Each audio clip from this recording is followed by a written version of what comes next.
Hi friends, it's Mrs. Darwin from Towson Presbyterian Preschool, and I am going to read to you today a book that is very special to me and my family. It is called Tell Me Something Happy Before I Go to Sleep. It was written by Joyce Dunbar, and the pictures are by Debbie Gliori. This is a book. I'll look at the inside of the cover page. It's all leaves and carrots because, you know, bunnies love those.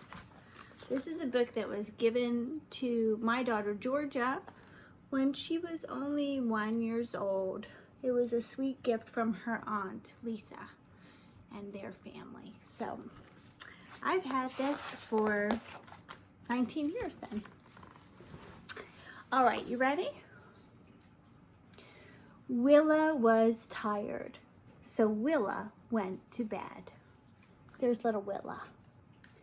She lay with her pillow this way and that way and another way, but Willa couldn't sleep. Do you see her tossing and turning? Willoughby, called Willa, are you there? Yes, answered Willoughby. Willoughby is her big brother. I'm here. I can't sleep, said Willa. Why can't you sleep? Asked Willoughby. I'm afraid, said Willa. What are you afraid of? Asked Willoughby.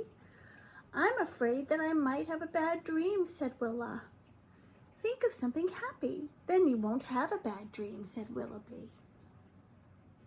What kind of bed do they have? They sleep on bunk beds, don't they? I wonder if any of you all have bunk beds. So, Willa tried to think of something happy, but she couldn't. Willoughby, called Willa, are you still there? Yes, answered Willoughby. I'm still here. What can I think of that's happy? Asked Willa. Oh, lots of things, said Willoughby. Tell me something happy before I go to sleep. Willoughby thought for a moment, and then he said, Willa, look under your bed.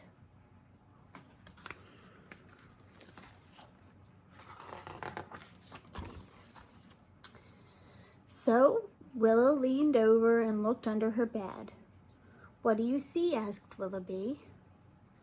I see my chicken slippers, said Willa. That's right, said Willoughby. And do you know what your chicken slippers are doing? No, said Willa, I don't. They're waiting, just waiting, for nobody's feet but yours. Good, said Willa, that's happy. What else? Look at those chicken slippers. Pretty funny. I had bunny slippers when I was little. So that's funny that a bunny has chicken slippers. All right, let's see. What do you see on the chair? Asked Willoughby. I see my blue and white jumpsuit, said Willa. Do you know what your jumpsuit is doing? Asked Willoughby. No, said Willa, I don't. It is longing, just longing for tomorrow, when you will jump out of bed and put it on. Good, said Willa. That's happy. What else?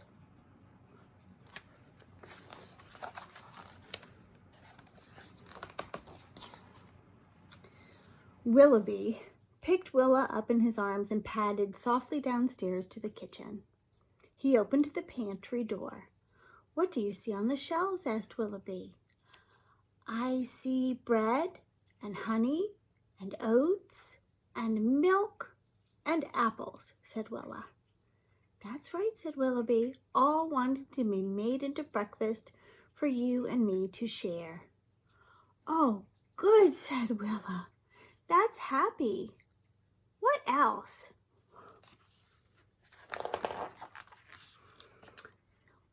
Willoughby carried Willa into the living room and switched on the lamp. What do you see in the corner? Asked Willoughby. I see my basket full of toys, said Willa. What do you think they're doing? Asked Willoughby. I don't know, said Willa. They're dreaming of tomorrow and the games that you are going to play. That's very happy, said Willa. What else? She wants a lot of happy things, isn't she? Willoughby carried Willa to the window and opened the curtains wide.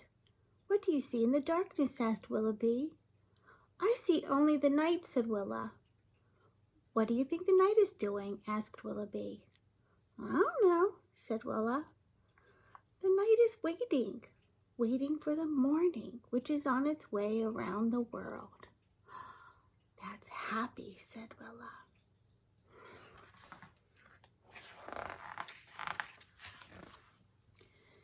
And the morning is waiting too, said Willoughby. What for? Asked Willa. Oh, lots of things, said Willoughby. What things? Asked Willa. For grass to grow and flowers to bloom and leaves to flutter, for clouds to float and wind to blow and sun to shine, for birds to fly, bees to buzz, and ducks to quack. That's a lot of happy things, said Willa.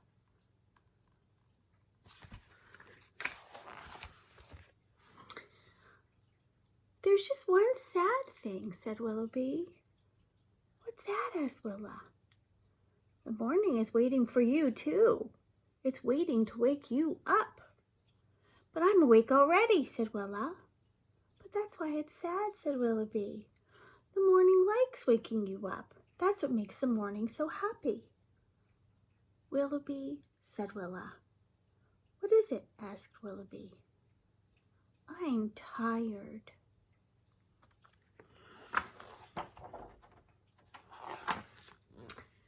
So Willoughby carried Willa back to bed. What do you see in your bed? Asked Willoughby. I see my bear, said Willa. What do you think he's doing? Asked Willoughby.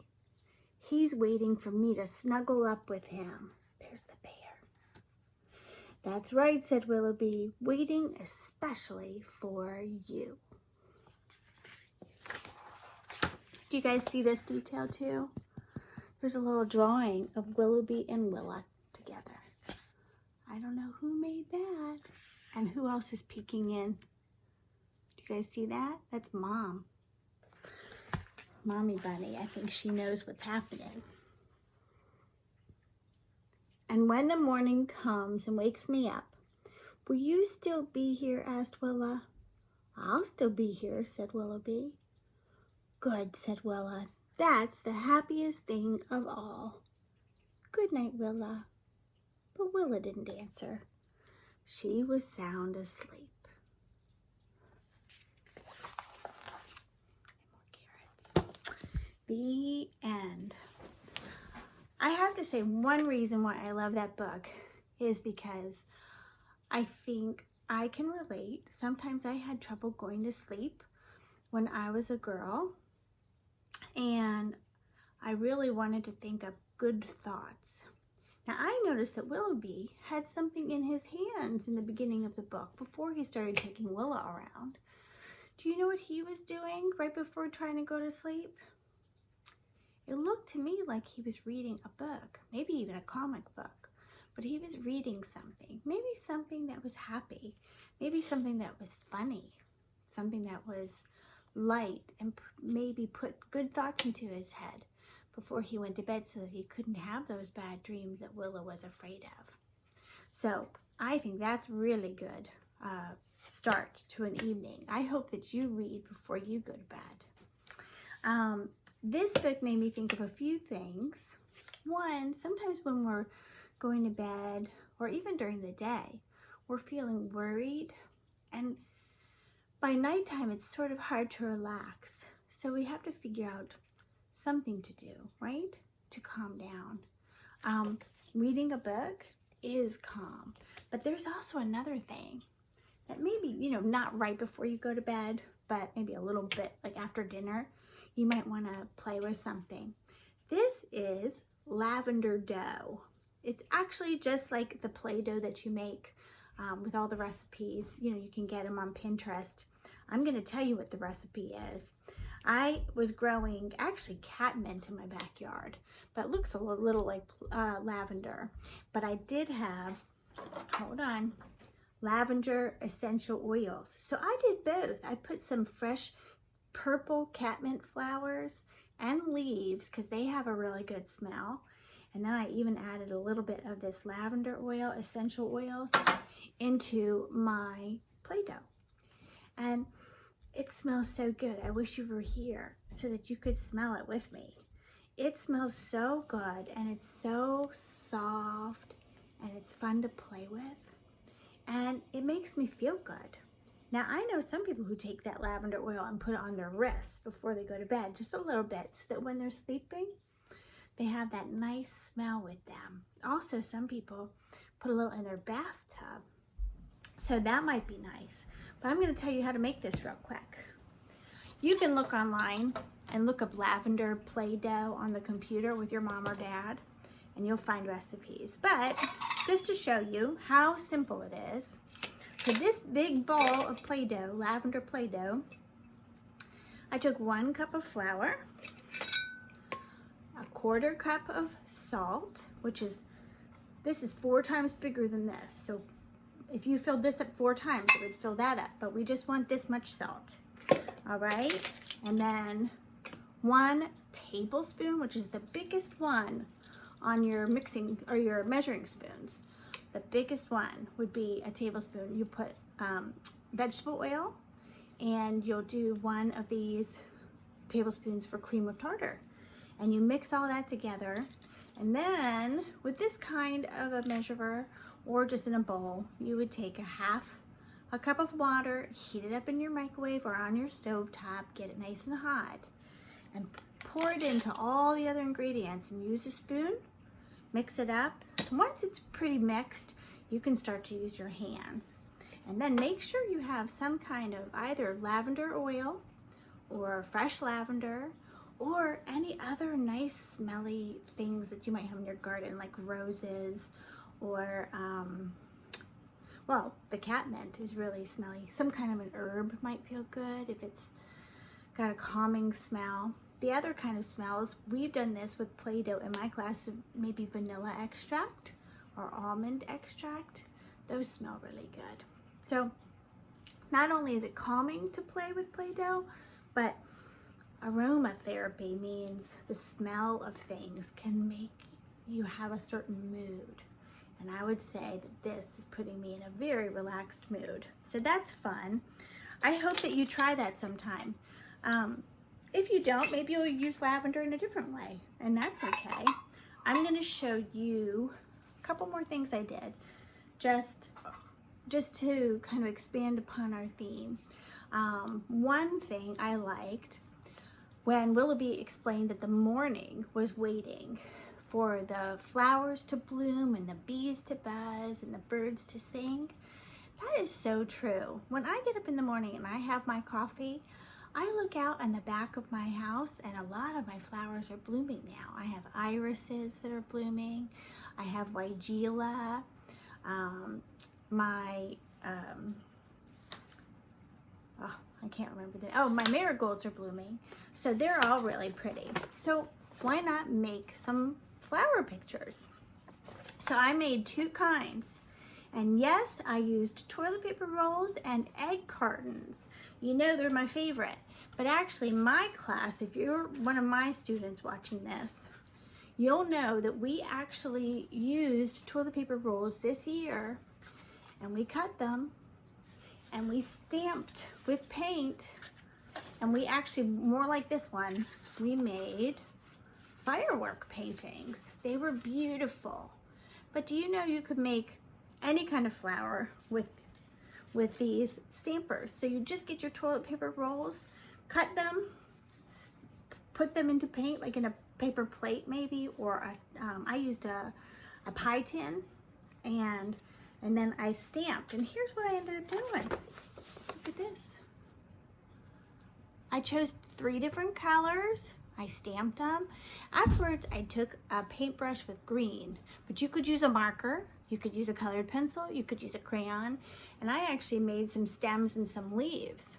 And do you know that I reused this white bag from food delivery because you could hang it. It's like a picture hanger. So it has a handle. Anyway, this made me happy. What if Willa had had this in her room too, along with that picture of Willoughby and Willa? That might have made her feel good about going to sleep and about waking up the next day. And I'm going to show you another one. Okay, this one's a little wet still, and I did have to glue it. But these are actually, this is one whole egg carton, the bottom part that holds the eggs. I cut it into 3 sections, and your mom or dad might help you if you don't, feel really good with your scissors. But it is good scissor practice if you are confident with your scissors. You just cut around them a little bit so they're a little more rounded, and I put paint in them. And you can tell I glued them on this half of the bag. And then once again, I used my green paint, and I made grass, and I made leaves, and I made stems. But you don't have to. You could probably just leave them just the way they are, and they'd be beautiful. You could even use them flat like this after you paint them and let them dry, and maybe put small things in them, things that you're saving. So this might have made Willa happy to have this on her wall. I think both of these are very happy, and I really do look forward to all of the spring flowers, and it does make me feel good. So there's those, and then I had one more idea. Okay, I don't have a demonstration for this, but you've probably done this in your house, I hope, and if you haven't, you'll do it soon. What about making some kind of a fort? It could be a pillow fort. It could be if you had broomsticks and sheets and quilts and that kind of thing, or even if you have a small tent. You could put that up maybe in your living room or your basement somewhere. What if you did a little fort in your bedroom? Would you have to sleep in your bed? No, you could really have fun sleeping in a fort. And you know what? When my kids were growing up, we did that. We even put the tent in the living room once, and we all 4 slept in it because it was raining outside. But I think right now, while it's not too hot, might be really good weather for backyard camping or fort sleeping. You could just play in your fort. You don't have to sleep there. But I encourage you to try it. It's really fun. See what your mom or dad can get out of the linen cabinet or the attic and help you build some things that you can play in. So those are all my ideas for today. I actually am going to see my students who can come by this school tomorrow, and I will be there with a big sign, and Mrs. Fortich will be putting anything that was yours that was left in the classroom or in the office in your cars. And so Mrs. Valente and I will both be waving at you, and we're looking forward to it. If you see this and you're not my student, I hope you got to see your teacher, Wednesday or Thursday of this week. So school is not coming back, but the school year would be ending really soon. So this is my next to last week of videos. I'm going to make 2 new videos next week and another video later this week, and I hope you tune in. All right, love you guys. Take care.